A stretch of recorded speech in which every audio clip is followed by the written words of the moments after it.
Welcome everybody to Legal Tech Week for January 26, 2024. This is the show where every week we get together and talk about the top stories of the week in legal tech and legal innovation. I am Bob Ambrogi. I have a blog called Law Sites and a podcast called Law Next, and we are graced by a couple of guest panelists sitting in with us today, and a couple of our usuals as well, and plenty to talk about as we are here on the eve of Legal Week getting going in New York, starting in just a couple of days. So let's go around and do introductions, and we'll start with our guest panelists. So Isha, you want to kick us off? Yeah, thanks so much for having me. I am the tech reporter for ALM on legal tech news.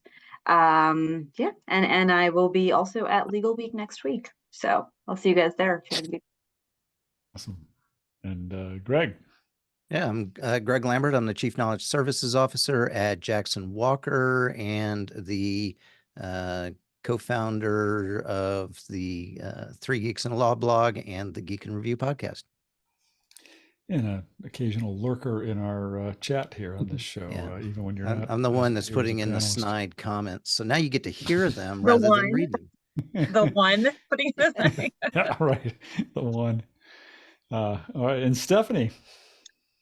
Hi, I'm Stephanie Wilkins. Oh, wait, I think I technically have a new title. I've never said this out loud before. I'm Stephanie Wilkins. I'm the editor-in-chief of Legal Technology and Legal Tech News at ALM. Oh, okay. Editor-in-chief of Legal Technology and Legal Tech News. Did ChatGPT write that for you? I know. I mean, I also did not write it, though, if that's not clear. Right.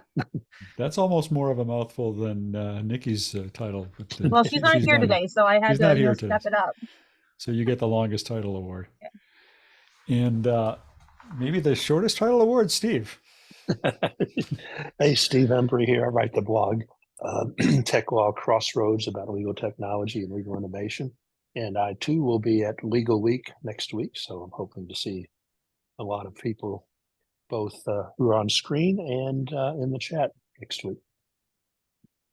All right. And so I guess I'm the only one, though, that's also going to the Innovations in Tech, what they call it, Legal Services Corporation Innovations in Tech Conference, which will be in Charlotte later in the week. So it's a double whammy next week for legal tech conferences. All right. Well, I thought Stephanie had a good news story this week, and I felt like we don't do enough good news on this show. So I think we ought to just start there and start our Friday with something to make us feel better. Yes. So I wrote a story this week, which might be the coolest, best, uplifting legal tech story I will ever get to write. So, I'm going to embrace it and ride this one out as long as I can. It is about a rock star litigator at Greenberg Traurig named Lori Cohen. She's been practicing for over 30 years, been with Greenberg for over 20 of it. She is just, she does a lot of products liability, major complex litigations, and she has 58 defense verdicts. She's like one of the top rock star trial attorneys at Big Law. Which obviously involves a lot of speaking, and she loves arguing. And then in March of 2022, we like arguing too. She woke up one day with no voice, no explanation. The doctors, she went to doctors right away. It still hasn't come back to this day. There's no doctor around the entire world has seen a case like hers.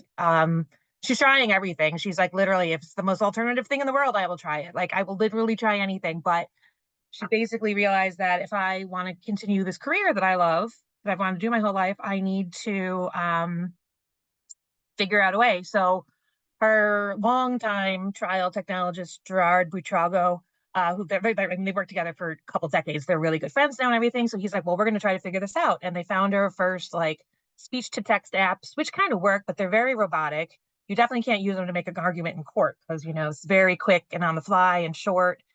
And so they started playing around with AI, and eventually he landed on 11 Labs, which I feel like I've seen you do as a presentation before, Greg. Have I not seen you use 11 Labs? Yeah. So they figured out they could input her voice because since she was so prolific at arguing, she had lots of recordings, and since they record trial arguments now and everything, even with a 2-minute clip of it with 11 Labs, they could generate a voice that sounded exactly like her. And so they've been doing more and more with it, I'm feeding in more of these recordings from the years and years of it. And the more they play with it, they can get intonation, they can figure out, speed it up, slow it down, get it to more mimic how she actually speaks and sounds. And obviously, I mean, I have met her in person and talked to her, and she's just an incredible and kind human being, but I obviously never heard her real voice, her natural voice before this, but everybody who knows her says it sounds exactly like her. If anything, maybe it's a little slower because she was a super speed talker, and apparently the court stenographers are like, finally. But I know they've been doing it. She hasn't done a full trial yet because cross-examinations and things like that are a little tough, but she's argued motions in court before judges. The one lag in it currently, so she still has her speech-to-text app, and there's currently no connection, no real-time connection between 11 Labs. So the actual Lori voice, she named it Lola. There's no connection between Lola and her speech-to-text robotic voice, which is what she really was hoping that she's like, I really wish the iPhone 15 had solved my problem, but it hasn't. So I'm assuming that has to eventually come so that on the fly she can do the talking in her voice too. But it's really just absolutely incredible. And I mean, Greenberg has been behind her the whole way. I mean, I know of Greenberg, obviously. I have no reason to have feelings about them, but like how they have supported her is really impressive. And it's just, I feel like in the world of deepfakes, which I'm sure we'll talk about next in a bad way, and everything else on the show will be doom and gloom. And I'm usually the biggest, doom leader here. But yeah, it was like feel good about tech and big law, and she is just wonderful. And we have the awards at Legal Week next week, and I used the power of my position to just create a whole new award for her that was not open for public submission. We've never given it before. I named it Outstanding Achievement in Legal Technology. It's going for her and her trial tech. They're both going to be there. She's going to accept in person and speak for a couple minutes in the Lola voice. It's just really, really incredible. And it's kind of like a good reminder of why I actually like technology in the first place, because it is so easy, especially in legal and with everybody misusing it these days, to just get down about it and realize all the bad. But there really is, like, this is just an incredible accomplishment, and I could just go on and on and on about it, and I will not because there are more of us on this show. But yeah, it's great. I mean, I don't know if I'll ever get a story like that to write about again. I mean, I hope so. I hope it helps more people, but yeah.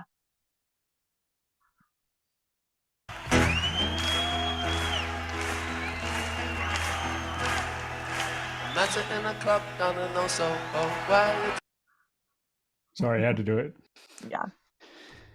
It's all I could think about when I was reading the story. Yeah. But no, I thought it was a really inspiring story. And it's a really great story, and a marriage of a sort of medical mystery with a legal tech outcome. But one of the I think it was the first time she went into court, maybe in New Jersey or something, where the judge said, well, I'm not going to give you any preferential treatment because of Rhode this Island. or something. Yeah. Rhode Island. Okay. Yeah, I talked to that judge. Yeah. I mean, that was an interesting angle on it because,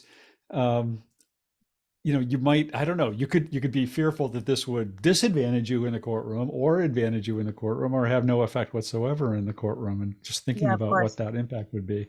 Well, and that was the thing. And he is impressed himself. I mean, Judge Light up there, or sorry, he's like, we pronounce it Leach. It makes no sense. I'm like, okay, Judge Leach up there, who himself earlier in February of 2023 was in a massive car accident and almost died. This whole thing just like gets even more.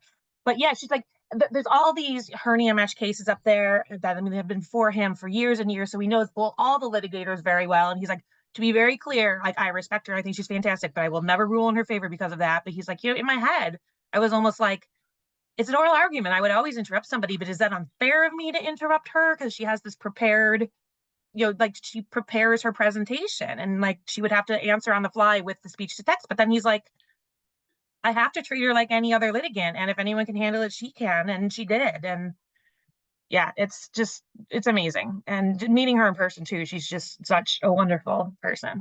So.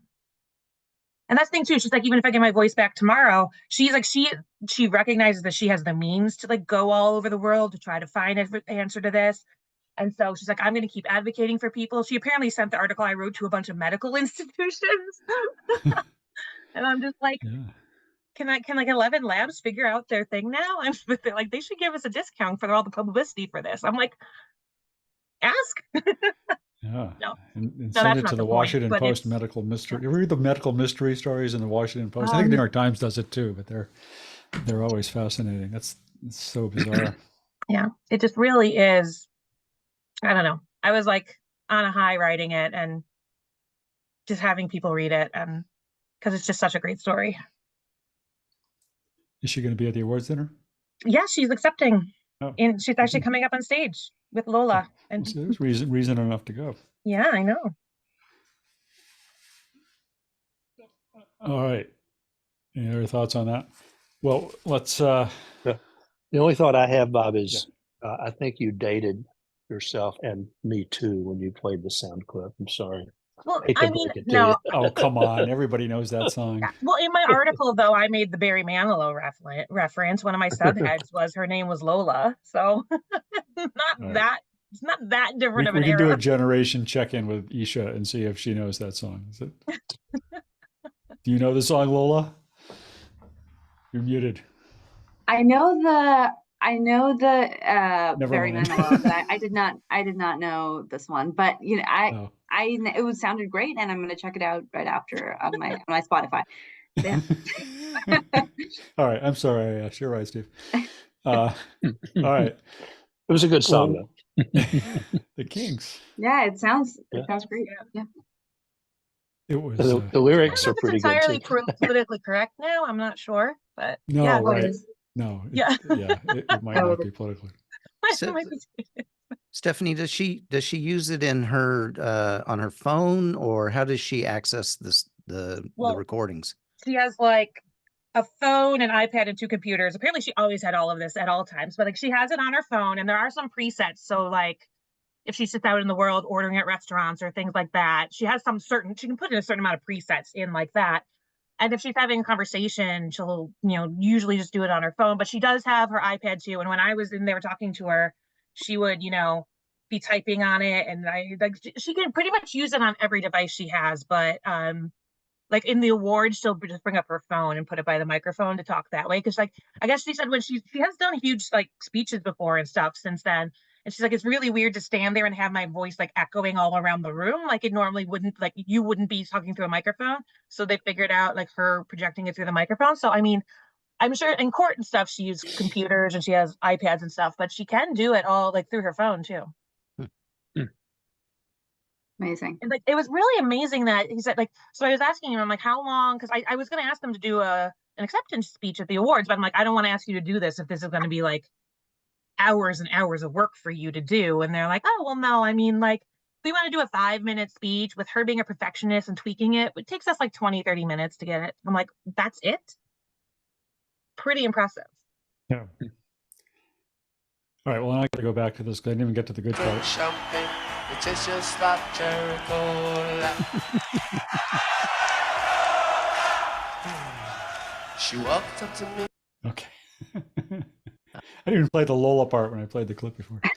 All right. Well, let's move on to the first of our guest panelists. Isha, you've got a story this week that actually also happens to be a topic that Steve wrote about recently, although it wasn't Steve's pick for this week. But why don't you tell us about what you wrote about?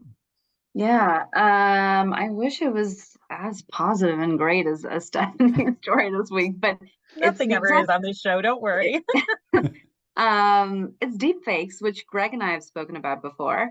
And this past week, the American Bar Association had a webinar with Maura Grossman, Judge Grimm, and Hani Farid from UC Berkeley about the kind of key top of mind issues with deepfakes in 2024. And the real backdrop to this is the fact that so many people are voting this year, not just in the United States, but I think it's something like 1 billion in South Asia alone. So 2024 is a huge year for elections, and it's a huge year in turn for really incredible deepfake technology.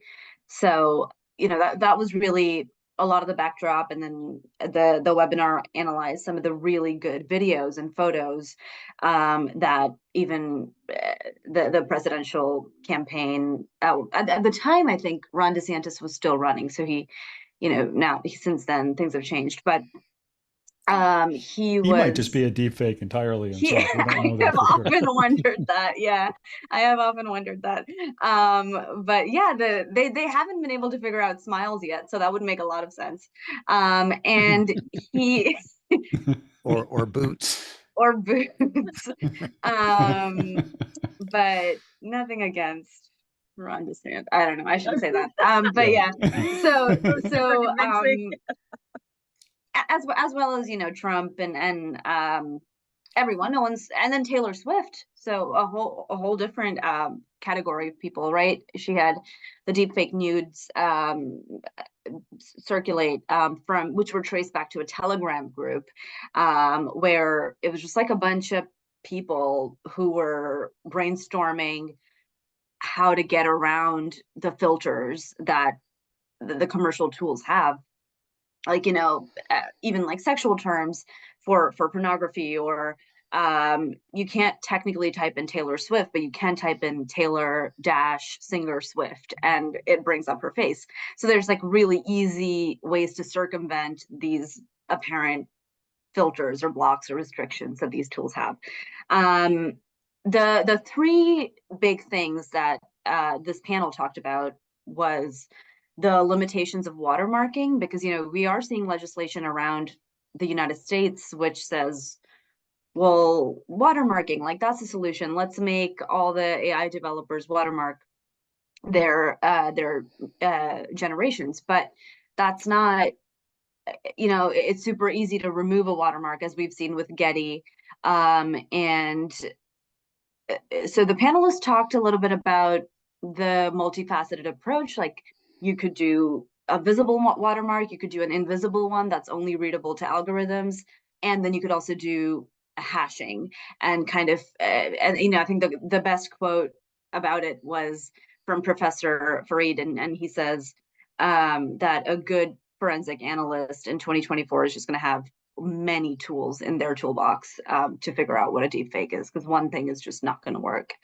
And then Judge Grimm talked a bunch about, we've reported on this, I think Cassandra, who's the other tech reporter on our desk, we've reported on this idea of whether the federal rules of civil procedure are going to be enough to deal with deepfake evidence.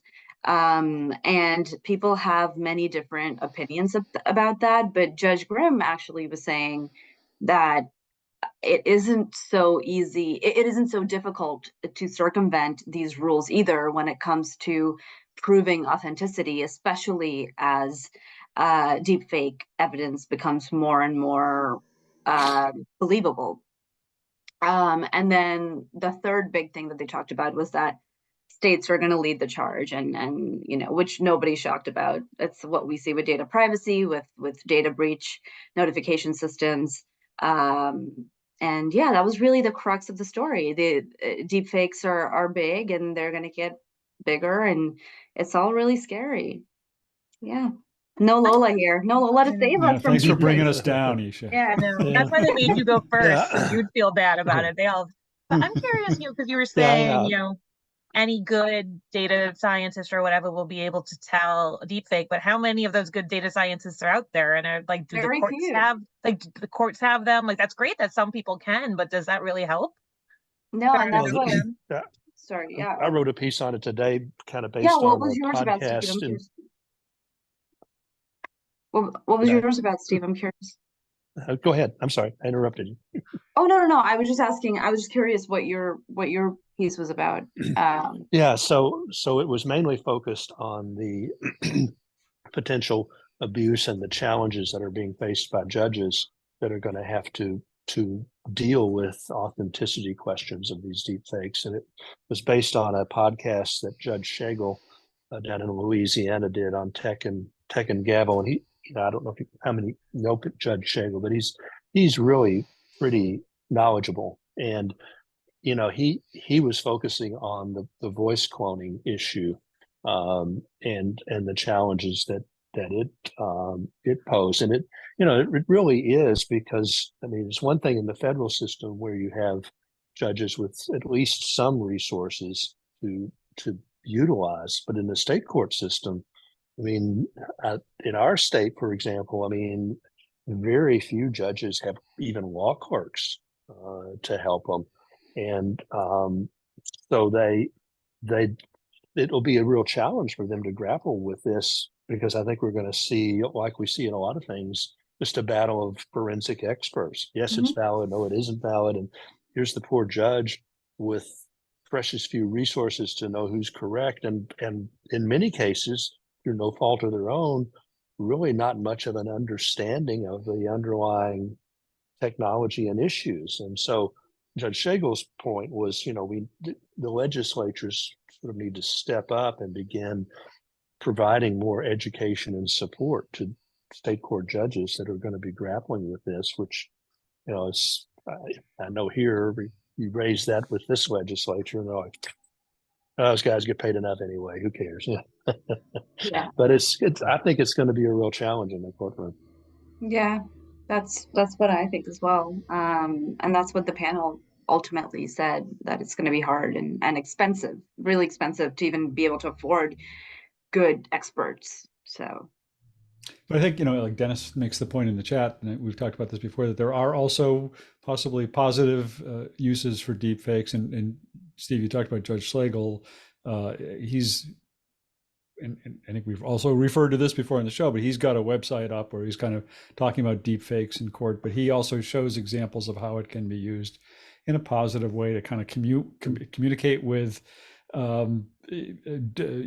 unrepresented litigants coming into the court, and try and have a more sort of human interaction with them, if you want to call it that, and do educational videos and that sort of thing. So does he give it a different name besides deepfake?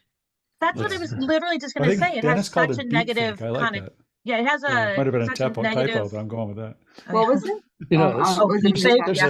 Dennis's chat in the chat. I think it was a typo, but he typed beep fake, which I like. Yeah.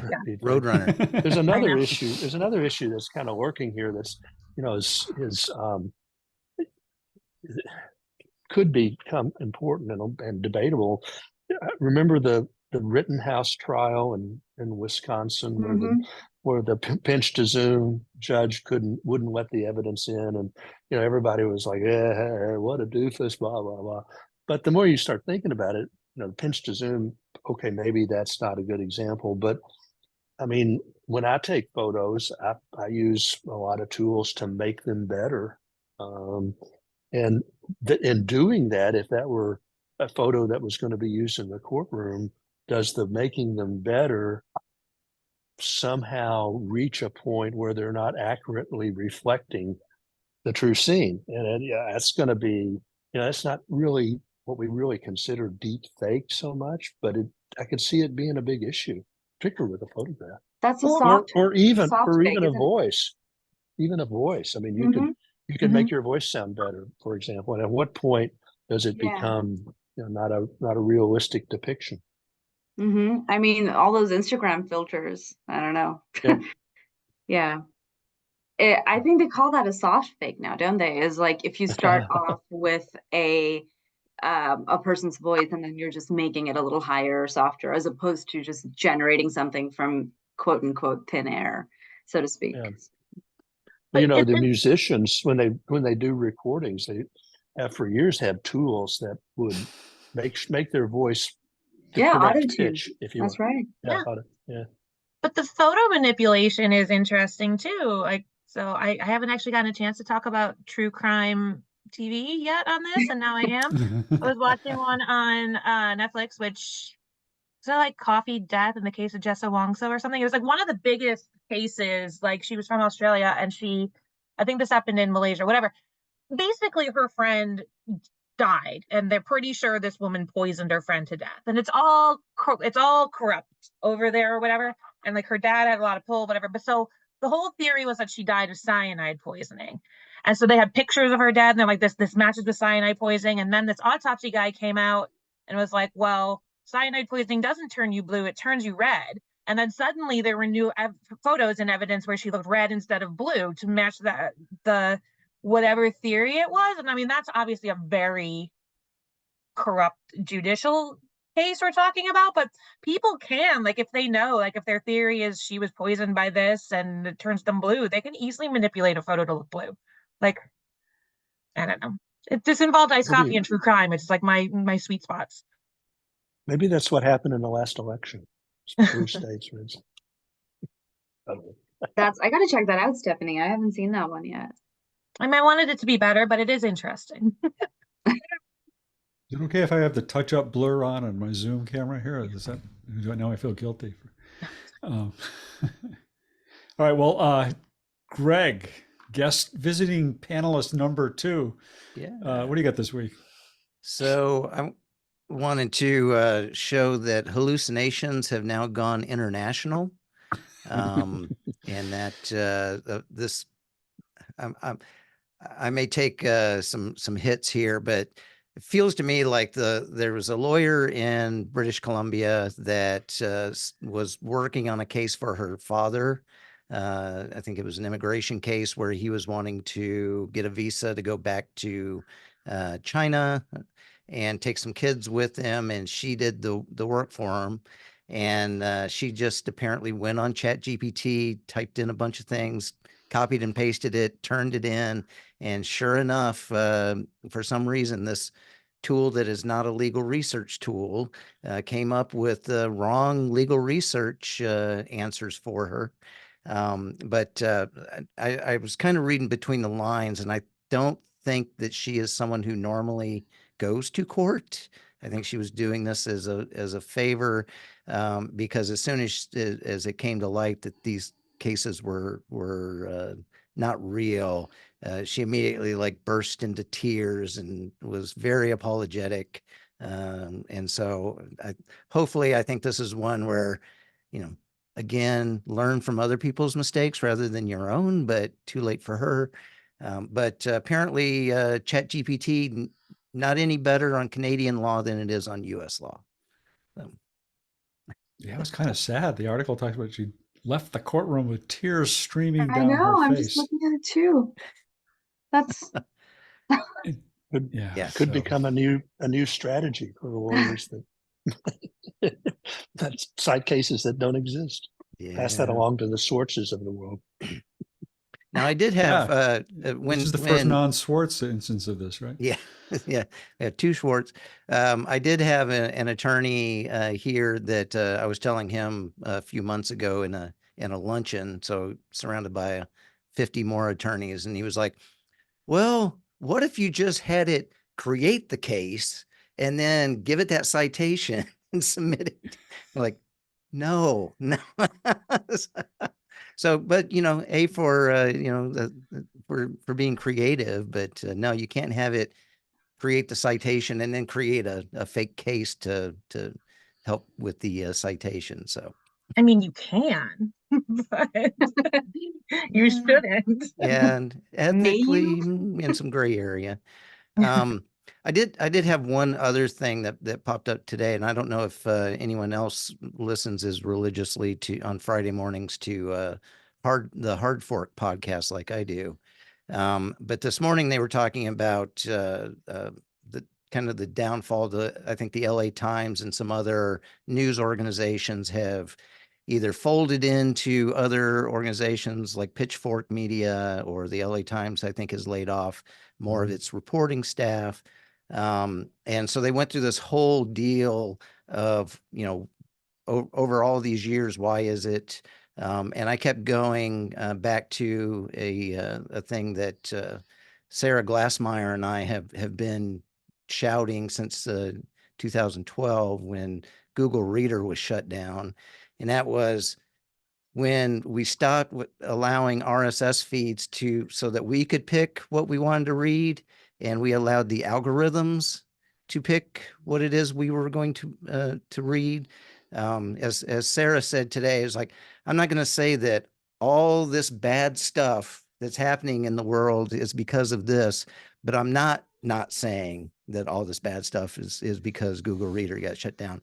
So in the podcast, so they've gone through all of that, never mentioned RSS once. They get onto another story about Bitcoin or cryptocurrency.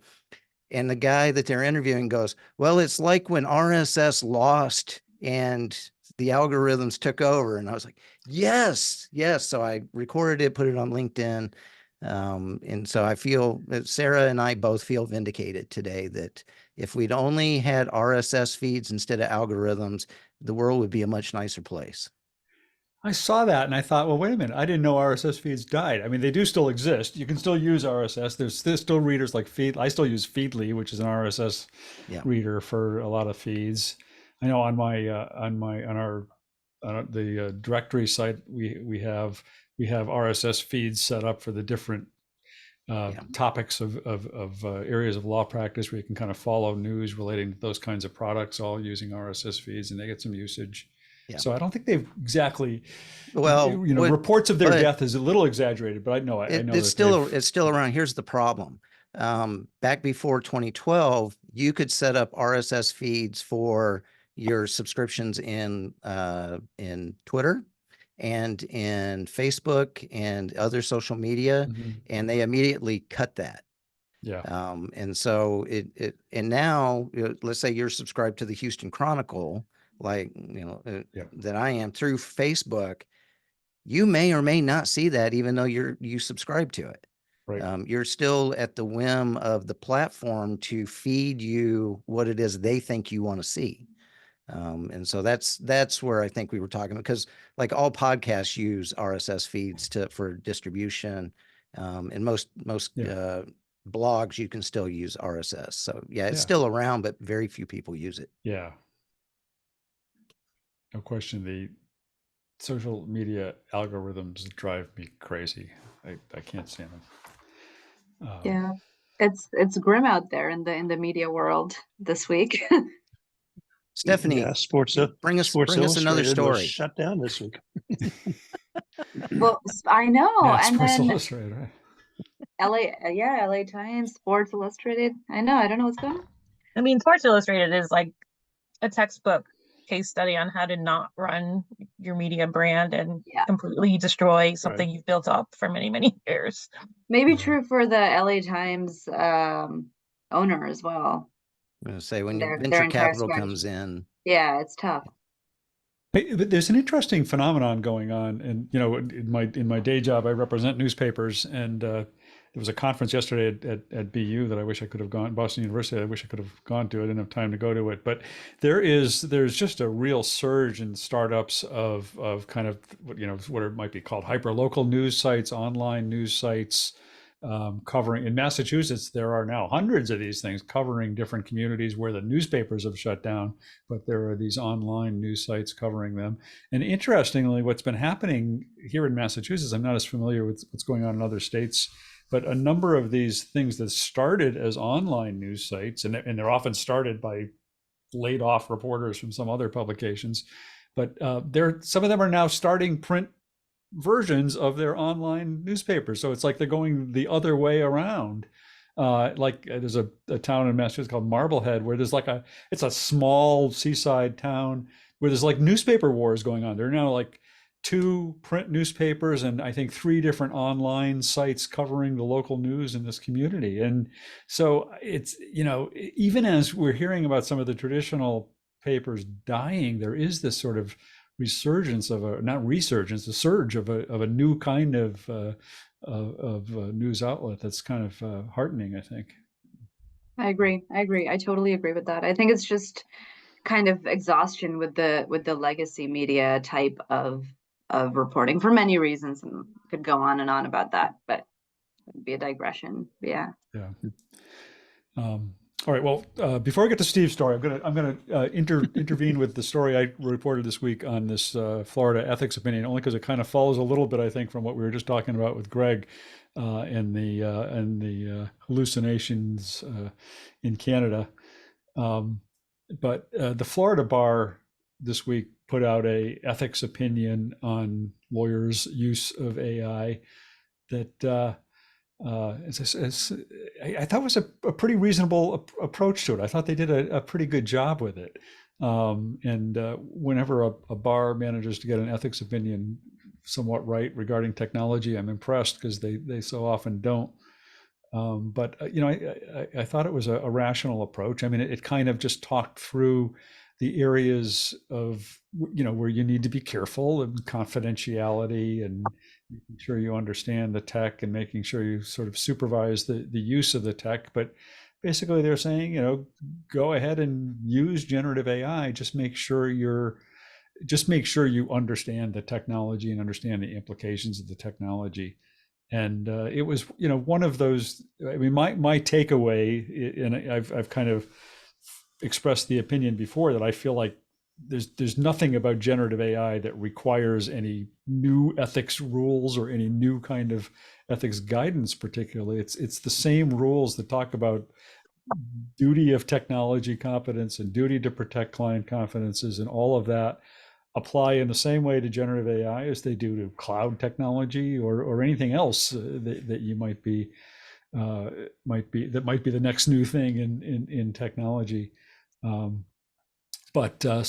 kudos to the we're seeing some, like, courts sort of clamp down on the use of this technology and that sort of thing, and issue these rules and orders, or barring or limiting the use of AI technology. So I thought it was good that the Florida bar took I think a forward-looking and open-minded approach to this. And Yeah, I read it too. I thought they did a pretty nice job in highlighting, as did the Judicial Council in the UK. I mean, both of those pieces of work were, very, very well done, and gives everybody the freedom to keep working with things as the technology develops. Yeah, and the Ninth Circuit they just formed a committee to discuss the same thing. Hopefully they kind of follow suit, I think, and make this generic, and the responsibility still falls back on you, which is kind of true with any new technology or new process of doing things, that you can't blame the process or technology if you screw up. So be very careful with it. And then Mark, or Bob, we were, I also mentioned, I sent it to you, and I'll post it here, kind of in the same vein, the UK government set up a handbook, basically just a guide for all government employees on the use of generative AI, and kind of in the same vein as the Florida bar, where it's like, we're not going to stop you from using it, but you need to make sure that you understand what it is you're using, how you're using it, and the responsibilities of using it. Well, from a bar doing something that's a little bit forward-looking, we can now jump over to a bar getting in the way of any forward progress, just a few states to the west from Florida. Yeah, it's kind of remarkable. This was the story was about the Texas commission charged with looking at whether people who are not lawyers could have ownership in law firms, mainly because of the access to justice problem.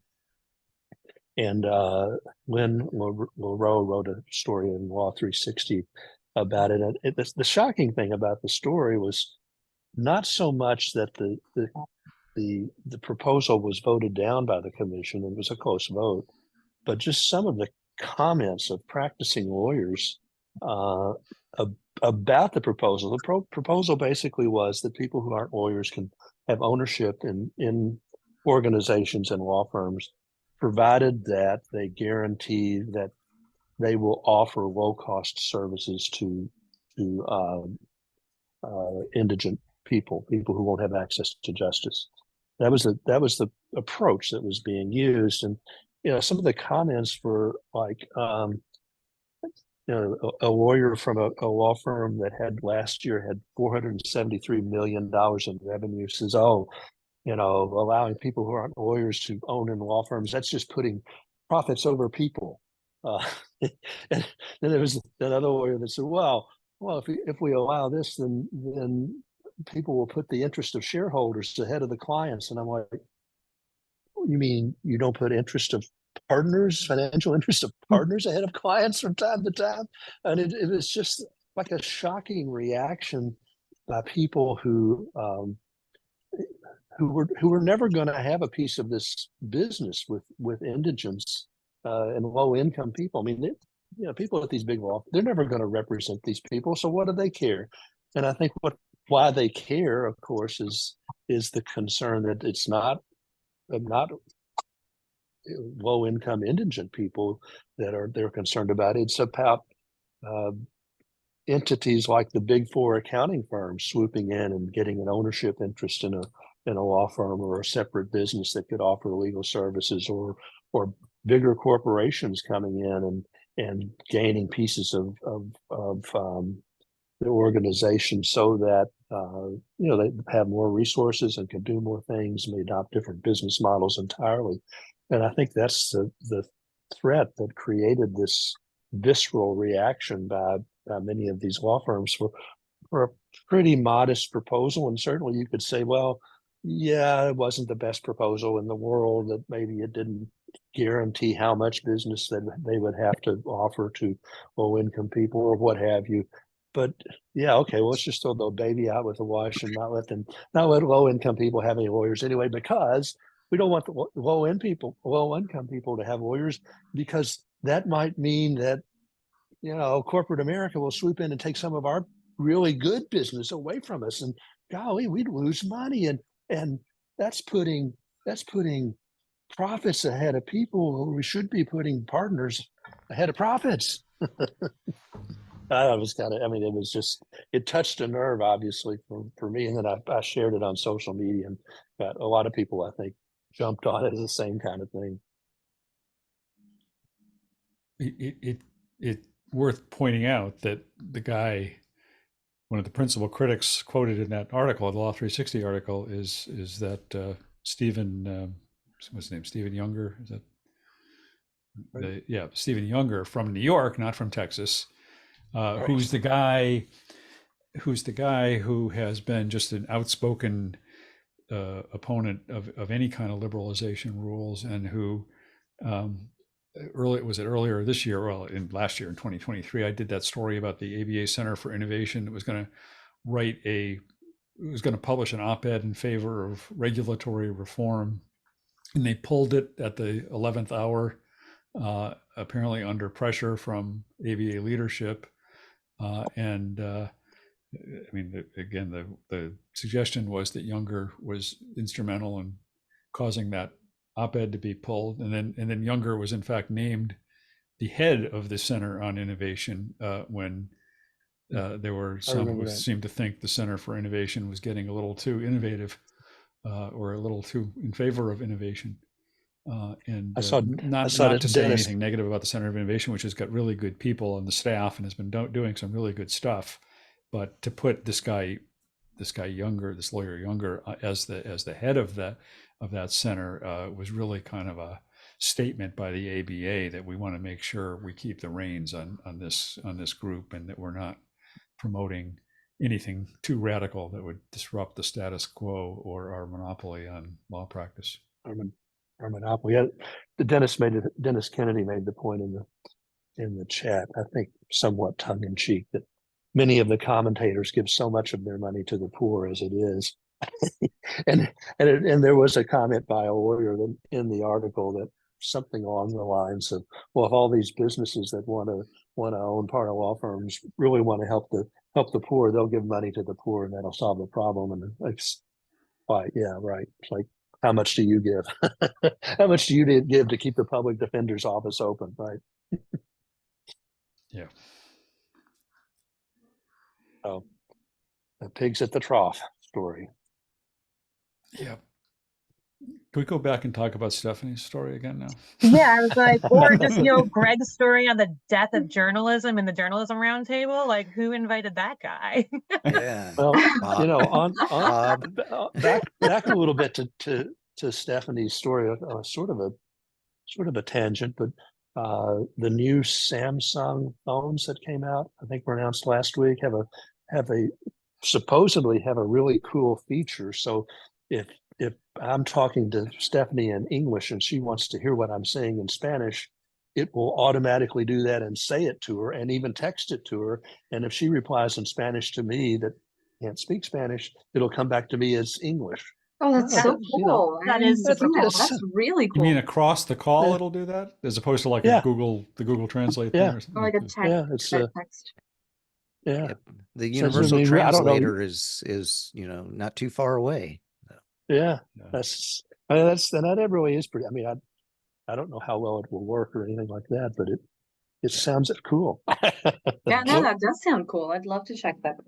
Yeah, that'd be Yeah, I awesome. mean, just the app, the Google Translate app is pretty amazing for live conversations where you can just hold Right. it. And I mean, last time I went to Russia, it was like I had an hour ride in a cab with a guy who didn't speak English, and we had a long conversation just using Google Translate. It was really cool.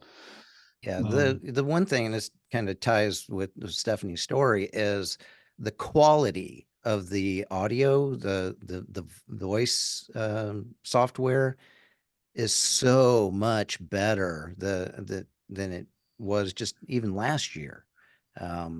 So like I'm using part of the voice or text to voice from OpenAI, and I've tested the text to voice from Microsoft, so that Jason Barnwell can be happy that I did that.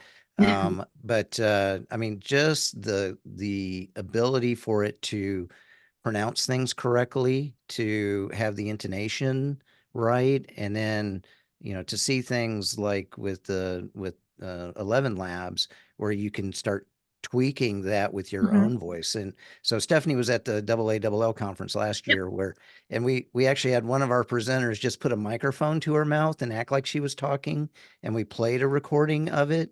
And the people up front could tell she wasn't talking, but the people in the back couldn't tell that she wasn't talking.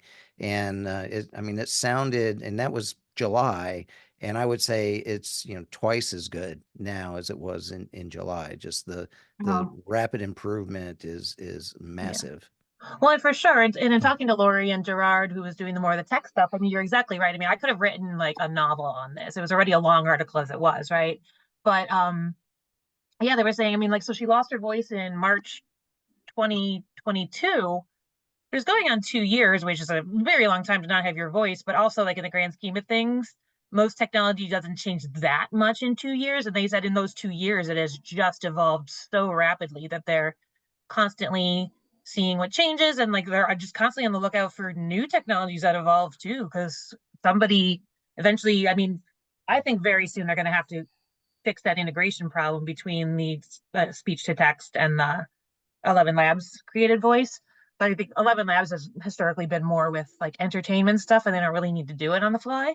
It's more like cloning after voices and things like that, But I mean, so that'll be there, and I mean, just the possibilities are endless. But yeah, the amount it has changed, even they saying it, getting it to a point where she felt comfortable using it, has just changed so much in that short amount of time.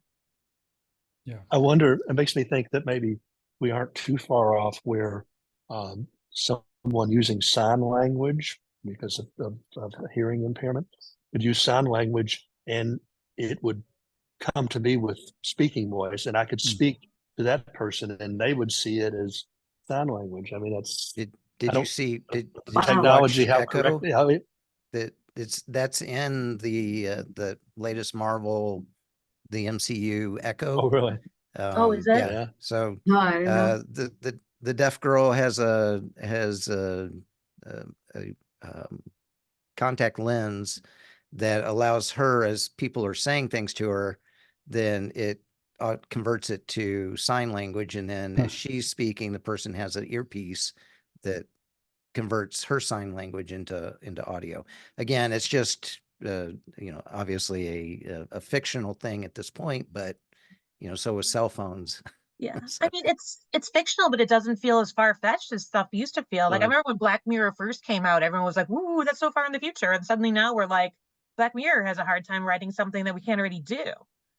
Yeah, I was watching like an old X-Files episode last weekend, and there was like, and even deepfakes, the way that we see them today, seemed like something that was like too crazy or out of the ordinary. And I'm like, wow, Mulder and Scully would have a tough go of it today. I don't know if anyone's an X-Files fan here, but yeah. Well, it turns out we Well, don't at the care. risk- We don't care if there's aliens or not. I guess we really don't care. Yeah. The global the pandemic risk- kind of distracted us there. Yeah, though, they're the with least news of our worries right now. Yeah. We were having a rough time on Earth. We were like, yeah. Yeah. All right. Probably worth at least a mention of the rollouts this week of new generative AI products from both the practical law. We had talked about this before when Thomson Reuters laid out its generative AI integration within Westlaw back in, what was that, October, November, or something like that. And they had at that point kind of teased that they were going to be, well, they put out in beta anyway, and talked about they were going to be releasing the first quarter their generative AI integration implementation of in practical law, where you could just ask a question and get an answer out of practical law. And it looked pretty cool, I thought. And then also, since Nikki's not here, my case, Affinipay kind of rolled out the first of their generative AI integrations this week. I think probably kind of a relatively modest first step in terms of providing some document summarization and text cleanup, but talked about their strategy of laying it out across all of their products. Of course, we've talked a million times about companies telling us what they're going to be doing with the generative AI, and yeah, maybe this is another example of that. But Greg, I don't know, you're kind of a KM guy. What did you think? Did you look at the practical law thing at all? Or They've been showing me little bits and pieces over the past couple of months on that. And really, I mean, this is kind of, I thought, was the lowest hanging fruit that was available to, I mean, a year ago, I was looking at AI interfaces that allowed you to interact with novels. Right. And so I'm surprised that it's really taken this long to essentially have this type of interface with a kind of a core set of documents. I will say, hearkening back to another quote from Jason Barnwell, remember, these AI tools these are the worst that they will ever be. And I'm seeing products that I've used and I'll come back a week later and try something, and all of a sudden what didn't work last week is working this week. And so it's crazy again to see the advancements that we're figuring it out. And I think a lot of it is they're figuring out on the back end how to set up the data to better get results than they were doing before. So kudos to everyone. Seems to be busting their humps to make this stuff a lot better. Yep. And if you haven't got enough AI here, you can go to Legal Week next week and wander around the exhibit hall, and I'm sure see it at every single booth there. Can Isha and I shamelessly plug which panels we're on? Yeah. That's right. With Stephanie, you start. I'm trying to. I can't remember my the other one. No, just the name as long as that. Oh, okay. Yeah. Well, I wasn't going to read the full names. I was just going to generally say what they're about. Oh, okay, good. I'm like everything, everywhere, all at once. So if you're at the awards, I will be hosting that, and you can see Lori do her Lola speech.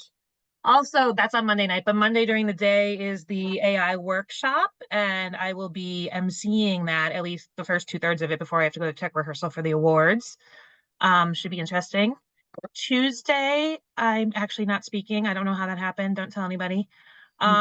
Wednesday, I have the future state of the industry, which we did last year. Is a very similar panel, which I think is at 10:30, I want to say. I should look at the actual schedule and tell you when, but that should be, it's a nice group of women talking about the future state of the industry. I'm actually very excited. I'm super excited about that one. Yeah, it's a great, I mean, it's people across all different, there's people from legal ops, people from in-house, people from firms, and it's a great group. That was Wednesday, I said, right? Yeah, I don't even know what day it is today.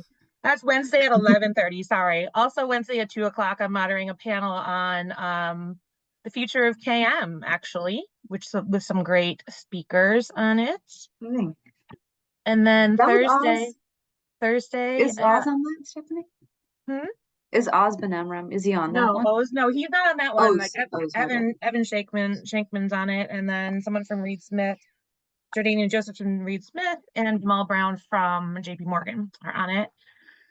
And then the one I'm really excited about on Thursday at 10:15 is basically the it's not a tech problem, it's a you problem, where we're just gonna it's the ethics credit on all why lawyers need to have tech competence and not, playing. I won't just, I mean, we might do a like game show style greatest hits of stuff, but it's going to be just a lot of, why lawyers really need to understand technology and not blame it when they use it stupidly. But that's a really You're fun starting to panel. make David Horrigan look like a slacker. I know. I know. It's true. It's Isha, true. what about you? What I are you just doing? have the two panels, and they're both that I'm moderating. And they will be on Tuesday. The first one's at 10:30, I want to say, or is it sometime in that range? And it's on operationalizing data privacy to create scalable, repeatable, and adaptable models, which is interesting and something I didn't know a lot about until I had the prep calls. So come watch. And then the second one is with Lighthouse. They're sponsoring it, and it's got someone from Moderna on it, Jeff Salling, and the other two names are escaping me at this moment, but it's on generative AI and e-discovery, and just really kind of generally looking at what happens when there are all these new data formats, and what's the impact on that for e-discovery. So yeah, Well, if I didn't exciting. have back-to-back PR briefing meetings, I would go to some of those, but probably, Oh my I gosh, probably yeah. won't go to anything other If than anyone is there is the media room for all Yes. media, not just for us, where people can come and go and hang out and have meetings and meet people. It's like in the main foyer area by the main ballroom. We're same gonna have place it's been past years. Yeah, we're gonna have our desk is gonna have some office hours, like 3 o'clock to 4 o'clock on Tuesday and Wednesday. Some of it will swap in and out. People will be Do there, counseling. no, right? Free counseling if you bring me a nice Free- coffee. Counseling, yeah, to cope with whatever's going on Right. this year. Yeah. Yeah. All right. Well, All right. We've there all you lost have our it. minds a little bit. Hopefully we'll have them back before next week. Fingers crossed. From the newly minted editor-in-chief of Legal Technology and Legal Tech News. Yes, you heard it here Stephanie. first.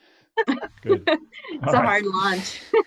I know. All right. Well, we'll see you all. See you a lot of you in New York, I'm sure, I hope. And to everybody else, I guess we'll be back next Friday. We'll do this next Friday again and talk about what we saw next week. So see you all then. Have a good week, everybody, and safe travels. Cheers. All right. Thanks so much for having us, Bob. Bye. Yeah.